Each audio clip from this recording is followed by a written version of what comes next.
Nkuko kandi twari twabibemereye twongeye kandi kubaha ikaze kuri Top Figure TV.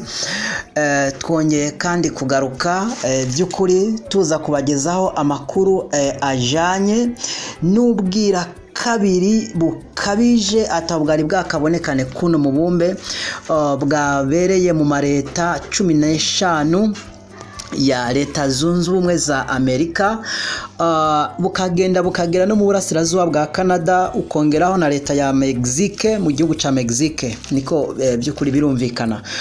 Rero twari twabibemereye ko tugiye kugaruka tubabwira mbega ububwira kabiri bwari bwariteguriwe.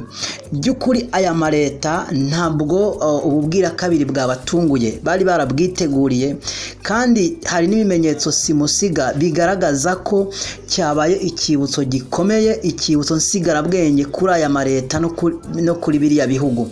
Nkuko mugenda mubibona uko bigaragara kuri aya mashusho, hakozwe n'ama t-shirt, hakozwe n'ama veste, mbese hagiye hagaragara n'ibyapa bikomeye byaje kwandikwa kugira bize bibe ikibutso gikomeye kuri aya mareta. Cyane ko mu biganiro byatambutse twagiye tubabwira igihe ububwira kabiri bwaherukira muri ibi bihugu.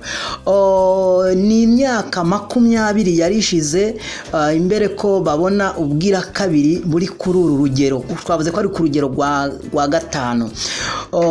Ni igihe kirekire cyari gishize. Rero by'ukuri tugusaba gukanda subscribe kugira ngo aya makuru tugende tuyafatira hafi uko inkuru isohotse nawe igenda ikugeraho.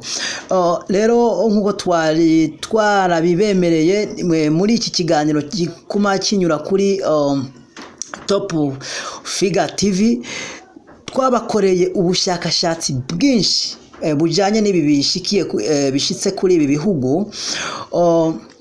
Nkuko twabivuze mbere ko hari hashize imyaka 20, ibi bintu ntabwo ari ibintu bisanzwe, bifite icyabiteye kandi bifite n'ingaruka. Niba ushaka kumenya mbega byatewe n'iki, mbega ingaruka ni izihe, amakuru azakomeza kunyura hano kuri channel ya Top Figure TV. Ariyo mpamvu tugusaba gukanda subscribe, warangiza ugakanda kukazogera kugira ngo inkuru ikihagera ikikugeraho ukomeze kwifatira amakuru. Rero ngaho nkuko turakomeza kubageza hano amakuru ajanye n'ububwira kabiri. Ukomeze gukanda subscribe, share na comment kugira ngo ibintu bikomeze kugenda neza. Murakoze.